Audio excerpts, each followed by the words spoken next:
Guys, welcome back to my channel Nikita Priya Super Tips. ಎಲ್ಲರೂ ಹೇಗಿದ್ದೀರಾ? Guys, ಇವತ್ತು ನಾನು ಪಿಂಪಲ್ ಗೋಸ್ಕರ ಒಂದು ರೆಮಿಡಿನ ನಿಮ್ಮ ಜೊತೆ ಶೇರ್ ಮಾಡ್ತಾ ಇದ್ದೀನಿ. ಇದು ತುಂಬಾ ಈಜಿ, ಸಿಂಪಲ್ ಅಂಡ್ ಎಫೆಕ್ಟಿವ್ ಆಗಿರುವಂತ ರೆಮಿಡಿ ಗೈಸ್. ಆದರೆ ಇದಕ್ಕೂ ಮುಂಚೆ ಪಿಂಪಲ್ಸ್ ಯಾವ ರೀತಿ ಆಗುತ್ತೆ, ಏನಕ್ಕೆ ಆಗುತ್ತೆ ಅಂತ ನಾನು ನಿಮಗೆ ಹೇಳ್ತೀನಿ. ಗೈಸ್, ನಮ್ಮ ಸ್ಕಿನ್ ಅಲ್ಲಿ ಸ್ಮಾಲ್ ಹೋಲ್ ಅಂತ ಇರುತ್ತೆ, ಅದಕ್ಕೆ ಪೋರ್ಸ್ ಅಂತ ಹೇಳ್ತೀವಿ. ನಾವು ಪೊಲ್ಯೂಷನ್ಗೆ ನಮ್ಮ ಸ್ಕಿನ್ ಎಕ್ಸ್ಪೋಸ್ ಆದಾಗ ಡೆಡ್ ಸ್ಕಿನ್ಸ್ ಹಾಗೂ ಡರ್ಟ್ ಆಮೇಲೆ ಆಯಿಲ್ ನಮ್ಮ ಪೋರ್ಸ್ ಒಳಗೆ ಹೋಗಿ ಕೂತ್ಕೊಂಡಾಗ ಆ ಪೋರ್ಸ್ ಕ್ಲಾಗ್ ಆಗುತ್ತೆ. ಆ ರೀತಿ ಕ್ಲಾಗ್ ಆದಾಗ ಬ್ಯಾಕ್ಟೀರಿಯಾ ಅಲ್ಲಿ ವರ್ಕ್ ಮಾಡೋಕೆ ಶುರು ಮಾಡುತ್ತೆ ಗೈಸ್. ಆಮೇಲೆ ಅಲ್ಲಿ ಇನ್ಫ್ಲಮೇಷನ್ ಆಗ್ತಾ ಶುರು ಆಗುತ್ತೆ. ಇನ್ಫ್ಲಮೇಷನ್ ಅಂದ್ರೆ ಪಿಂಪಲ್ಸ್ ರೆಡ್ ಸ್ಪಾಟ್ ಆಗಿರುತ್ತಲ್ಲ, ಅದು ಊದ್ಕೊಳ್ಳೋಕೆ ಶುರು ಆಗುತ್ತೆ. ಕೆಲವು ಸಲ ಅದು ಕ್ಯೂ ಆಗಿ ಕೂಡ, ಅದು ಪಸ್ ಆಗಿ ಕೂಡ ಅದು ಟರ್ನ್ ಆಗುತ್ತೆ. ನಾವು ಜಾಸ್ತಿ ಪಿಂಪಲ್ಸ್ ನ ಕಾಣೋದು ಟೀನೇಜರ್ಸ್ ಅಲ್ಲಿ ಗೈಸ್. ಅಡಲ್ಟ್ಸ್ ಅಲ್ಲೂ ಕೂಡ ಕಾಣ್ತೀವಿ, ಟೀನೇಜರ್ಸ್ ಅಲ್ಲಿ ಜಾಸ್ತಿ. ಏನಕ್ಕೆ ಅಂದ್ರೆ ಹಾರ್ಮೋನಲ್ ಚೇಂಜಸ್ ಆಗ್ತಾ ಇರುತ್ತೆ. ಸೊ ಪಿಂಪಲ್ ಮೇನ್ ಆಗೋದು ಹಾರ್ಮೋನಲ್ ಚೇಂಜಸ್ ಇಂದ, ಸ್ಟ್ರೆಸ್ ಇಂದ. ಜಾಸ್ತಿ ನಾವು ಅಬ್ಸರ್ವ್ ಮಾಡಿ ಎಕ್ಸಾಮ್ ಟೈಮಲ್ಲಿ ನಮಗೆ ಪಿಂಪಲ್ಸ್ ಜಾಸ್ತಿ ಆಗುತ್ತೆ, ಯಾಕಂದ್ರೆ ಅವಾಗ ನಮಗೆ ತುಂಬಾ ಸ್ಟ್ರೆಸ್ ಇರುತ್ತೆ. ಆಮೇಲೆ ಹೀಟ್ ಇಂದ ಕೂಡ ಆಗುತ್ತೆ. ಜೊತೆಗೆ ನಾವು ಊಟ ಮಾಡೋದ್ರಲ್ಲಿ ಅಥವಾ ನಮ್ಮ ಡಯಟ್ ಅಲ್ಲಿ ಏನಾದರೂ ಹೆಚ್ಚು ಕಡಿಮೆ ಆದ್ರೆ ಅವಾಗ್ಲೂ ಕೂಡ ನಮಗೆ ಪಿಂಪಲ್ಸ್ ಆಗೋ ಚಾನ್ಸಸ್ ಇರುತ್ತೆ. ಜೊತೆಗೆ ನಮಗೆ ಜಾಸ್ತಿ ಇನ್ಫೆಕ್ಷನ್ ಅಥವಾ ಏನಾದರೂ ಆದ್ರೆ ಅದರಿಂದ ಕೂಡ ನಮಗೆ ಪಿಂಪಲ್ಸ್ ಬರೋ ಚಾನ್ಸಸ್ ಇದೆ. ಆದ್ರೆ ಗೈಸ್, ಈ ಪಿಂಪಲ್ಸ್ ನ ಈಸಿಯಾಗಿ ಹೋಗ್ಲಾಡಿಸಬಹುದು. ಇದಕ್ಕೆ ಬೇಕಾಗಿರೋದು ಒಂದೇ ಒಂದು ingredient, parachute coconut oil. Yes guys, ಇದೊಂದೇ ನಮಗೆ ಸಾಕು. ಗೈಸ್, ಇದನ್ನ ಅಪ್ಲೈ ಮಾಡೋದು ಹೇಗೆ ಅಂತ ಹೇಳೋಕ್ಕೂ ಮುಂಚೆ ಇದ್ರಲ್ಲಿ ಬೆನಿಫಿಟ್ಸ್ ಏನೇನಿದೆ ಅಂತ ಹೇಳ್ತೀನಿ. ಇದರಲ್ಲಿ ಲಾರಿಕ್ ಆಸಿಡ್ ಅಂತ ಇರುತ್ತೆ ಗೈಸ್. ನಾನು ನಿಮಗೆ ಹೇಳಿದ್ನಲ್ಲ, ಪಿಂಪಲ್ಸ್ ಬ್ಯಾಕ್ಟೀರಿಯಾದಿಂದ ಇನ್ನು ಜಾಸ್ತಿ ಆಗುತ್ತೆ ಅಂತ. ಇದರಲ್ಲಿ ಲಾರಿಕ್ ಆಸಿಡ್ ಇರೋದ್ರಿಂದ ಈ ಲಾರಿಕ್ ಆಸಿಡ್ ಆ ಬ್ಯಾಕ್ಟೀರಿಯಾನ ಕಿಲ್ ಮಾಡೋದಕ್ಕೆ ತುಂಬಾ ಹೆಲ್ಪ್ ಮಾಡುತ್ತೆ. ಜೊತೆಗೆ ಸ್ಕಿನ್ನಿಗೆ ಮಾಯ್ಶ್ಚರ್ ಕೂಡ ಕೊಡುತ್ತೆ.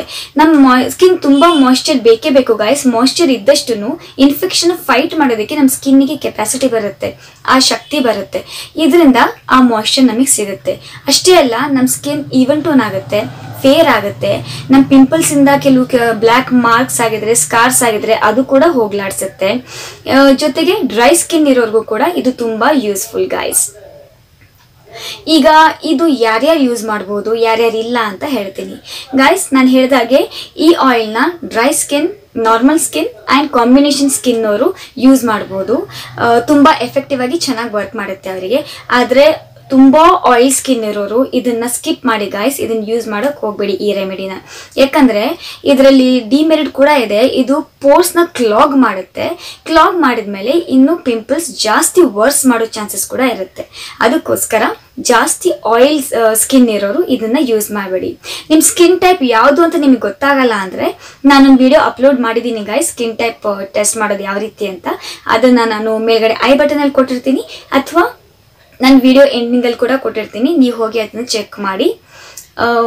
ಓಕೆ ಗೈಸ್, ಜೊತೆಗೆ ಇದನ್ನ ಯಾವ ರೀತಿ ಅಪ್ಲೈ ಮಾಡೋದು ಅಂತ ಇವಾಗ ಹೇಳ್ತೀನಿ. ಜಸ್ಟ್ ಒಂದು 4 to 5 ಡ್ರಾಪ್ಸ್ ಕೈಯಲ್ಲಿ ಈ ಆಯಿಲ್ನ ತಗೊಂಡು, ಕೋಕೋನಟ್ ಆಯಿಲ್ನ, ನೀವು ಪ್ಯಾರಾಚೂಟ್ ಅದು ತಗೋಬಹುದು, ಅಥವಾ ನಿಮ್ಮ ಹತ್ರ ಕೋಲ್ಡ್ ಪ್ರೆಸ್ಡ್ ಆಯಿಲ್ ಇದೆ, ವರ್ಜಿನ್ ಕೋಕೋನಟ್ ಆಯಿಲ್ ಇದೆ ಅಂದ್ರೆ ಇನ್ನೂ ಒಳ್ಳೆಯದು. ಅದಿಲ್ಲ ಅಂದ್ರೆ no problem guys, Parachute oil ಕೂಡ ನಡೆಯುತ್ತೆ. ಒಂದು 4 to 5 ಡ್ರಾಪ್ಸ್ ಕೈಯಲ್ಲಿ ತಗೊಂಡು ಮುಖಕ್ಕೆ ಅಪ್ಲೈ ಮಾಡಿಕೊಂಡು, ರಬ್ ಕೂಡ ಮಾಡೋಕೆ ಹೋಗ್ಬೇಡಿ ಗೈಸ್, ಜಸ್ಟ್ ಮುಖಕ್ಕೆ ಅಪ್ಲೈ ಮಾಡಿಕೊಂಡು ರಾತ್ರಿ ಬಿಟ್ಟು ಮಾರ್ನಿಂಗ್ ಫೇಸ್ ನಿಮ್ಮ ನಾರ್ಮಲ್ ಅಥವಾ ನಿಮ್ಮ ರೆಗ್ಯುಲರ್ ಫೇಸ್ ವಾಶಿಂದ ನೀವು ವಾಶ್ ಮಾಡ್ಕೊಳ್ಳಿ. ನಿಮಗೆ ನೈಟ್ ಹಚ್ಕೊಳಕ್ಕೆ ಆಗಲ್ಲ ಅಂದರೆ ಮಾರ್ನಿಂಗ್ ಅಟ್ಲೀಸ್ಟ್ 1 hour ಅದು 30 to 1 hour ಅದು ನೀವು ಇದನ್ನು ಅಪ್ಲೈ ಮಾಡಬೇಕಾಗುತ್ತೆ. ನಮ್ಮ ಫುಲ್ ಫೇಸ್ ಅಪ್ಲೈ ಮಾಡೋಕ್ಕಾಗಲ್ಲ, ಬೇಡ ಒಂಥರ ಅನಿಸುತ್ತೆ ಅಂತ ನಿಮಗೆ ಅನಿಸಿದ್ರೆ ಎಲ್ಲೆಲ್ಲಿ ಪಿಂಪಲ್ಸ್ ಆಗಿರುತ್ತೋ ಅಲ್ಲಲ್ಲಿ ಮಾತ್ರ ಅದ್ರ ಮೇಲೆ ನೀವು ಹಚ್ಕೋತಾ ಹೋಗಿ ಗಾಯ್ಸ್. ಇದು ತುಂಬ ಎಫೆಕ್ಟಿವ್ ಆಗಿ ವರ್ಕ್ ಮಾಡುತ್ತೆ ಗಾಯ್ಸ್. ಈ ರೆಮಿಡಿ ನಿಮಗೆ ತುಂಬ ಯೂಸ್ಫುಲ್ ಆಗುತ್ತೆ ಅಂತ ಅಂದ್ಕೊಂಡಿದ್ದೀನಿ. ಓಕೆ, ಈಗ ಪಿಂಪಲ್ಸ್ ಬರ್ದೇ ಇರೋ ರೀತಿ ನೋಡ್ಕೊಳ್ಳೋದು ಹೇಗೆ ಅಂತ ಅದಕ್ಕೆ ಕೆಲವು ಟಿಪ್ಸ್ ಹೇಳ್ತೀನಿ. ಇವಾಗ ಟಿಪ್ಸ್ನ ನೋಡೋಣ. ಫಸ್ಟ್ ಸ್ಟೆಪ್, ನೀವು ಫೇಸ್ನ ಯಾವಾಗಲೂ ಕ್ಲೀನ್ ಆಗಿ ಇಟ್ಕೋಬೇಕು ಗಾಯ್ಸ್. ದಿನಕ್ಕೆ 2 ಸಲ ಫೇಸ್ ವಾಶ್ ಮಾಡಿ, ಆಮೇಲೆ ಹೊರಗಡೆ ಹೋಗಿ ಬಂದಾಗ ಫೇಸ್ ವಾಶ್ನ ಮಾಡೋದನ್ನ ಮರಿಬೇಡಿ. ಟಿಪ್ ನಂಬರ್ 2, ಯಾವಾಗಲೂ ಹೆಲ್ದಿ ಫುಡ್ ತಿನ್ನಿ. ವೆಜಿಟೇಬಲ್ಸ್ ಆ್ಯಂಡ್ ಫ್ರೂಟ್ಸ್ ನಿಮ್ಮ ಊಟದಲ್ಲಿ ಇದ್ದೇ ಇರಬೇಕು. ಊಟ ಆದ್ಮೇಲೆ ಆದರೂ ತಿನ್ನಿ, ಊಟಕ್ಕೂ ಮುಂಚೆ ಆದರೂ ತಿನ್ನಿ.